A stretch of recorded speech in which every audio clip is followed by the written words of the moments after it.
What's up? What's up? What's up?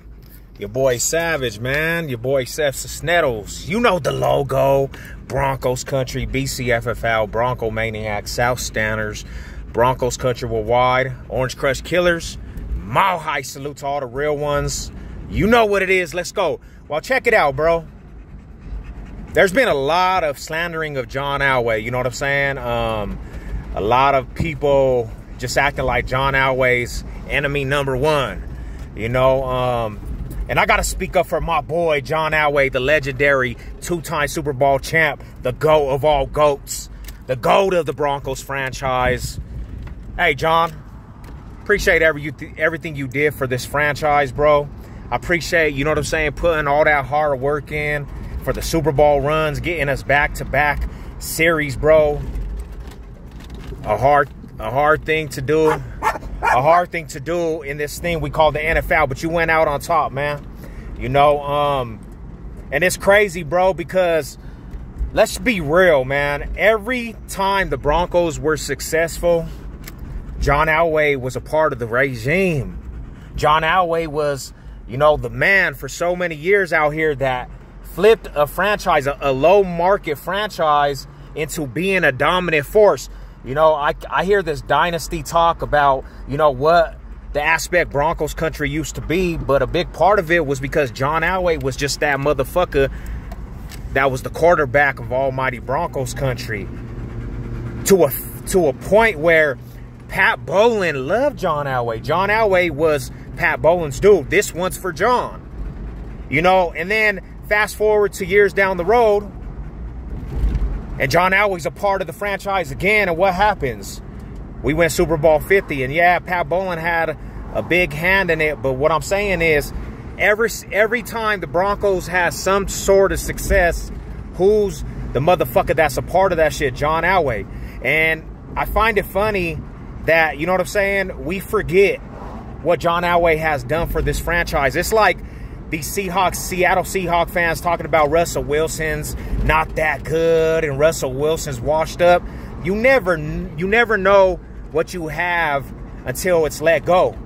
And, you know, my thing is, bro, when you fast forward it to the Super Bowl success with almighty Broncos Country, we had Peyton Manning. And Peyton Manning was a general player. Peyton Manning was a general in this league that knew defenses and knew how to read defenses. His intelligence was like no other.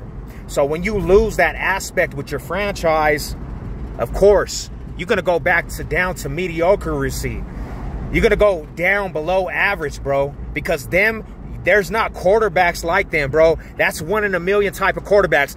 You name me a franchise that just lost quarterbacks like that, like a Dan Marino, like a Joe Montana, like a John Elway, like a Peyton Manning, like a Tom Brady with the Patriots that bounce back right away, because you don't get players like that. You don't get quarterbacks like that. Those are generational players. So when you lose players like that at the game, of course you're going to take a big hit and you're going to fall below the line of being average.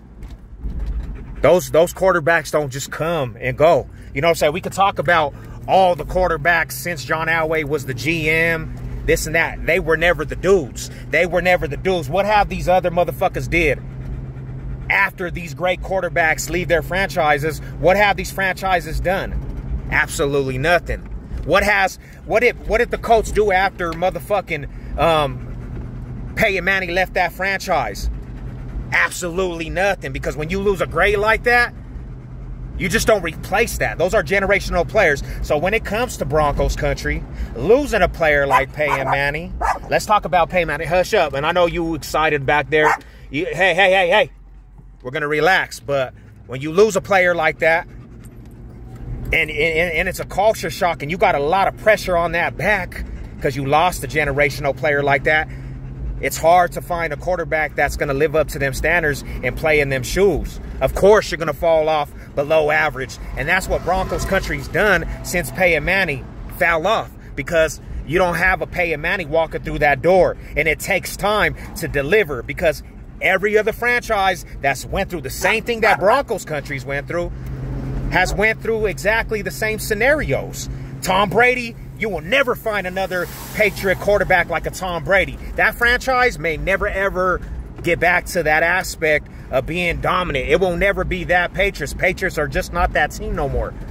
The Colts were just not that team no more after Peyton Manning was gone, bro. Because like I said, you don't find them generational players like that. But I just wanted to give, you know, the big shout out to almighty John Elway, man. We love you, bro. The real Broncos understand what you done. And I understand, you know, you couldn't draft a quarterback for shit. You couldn't. You know what I'm saying? But it's still not a knock on what you did for this franchise, bro. Because if it wasn't for you, this franchise would have never been shit. You know, and I catch it, a lot of Bronco fans, they shitting on my boy John Elway. They shitting on John Elway. John Elway was the face of this franchise, and to this day, there will never, ever be another quarterback like John Elway in this franchise, bro. He was a spectacular player, bro. He played in an era where you could murder the quarterback and still was carrying these Bronco teams to motherfucking Super Bowls on his back. Put some respect on that motherfucker's name, homie. And let's get it right in almighty Broncos country. Mile high salute, man. Up with the real, down with the fake. You know what it is. Let's get it. Oh, boy.